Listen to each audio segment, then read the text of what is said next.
అమ్మా, నాకు సందేహం. ఏ ఏ దేవాలయాల్లో ఎన్ని ప్రదక్షిణలు చేయాలి? మంచి ప్రశ్న అడిగాం. శివాలయం నందు 5 ప్రదక్షిణలు చేయాలి. విష్ణాలయంలో 7 ప్రదక్షిణలు చేయాలి.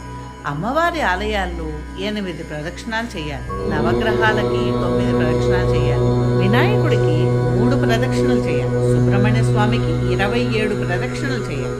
ఆంజనేయ స్వామికి 11 ప్రదక్షిణాలు చేయాలి. ప్రదక్షిణలు ఎన్ని చేశామన్న దానికన్నా భక్తితో చేశామా లేదా అన్నదే ముఖ్యం. అలాగే అమ్మ, ఇక నుండి అలాగే ఆచరిస్తాను. మీకు కూడా అర్థమైంది కదా? మీకు కూడా ఇలాంటివి ఏవైనా సందేహాలుంటే నాకు కామెంట్ సెక్షన్లో తెలియచేయండి.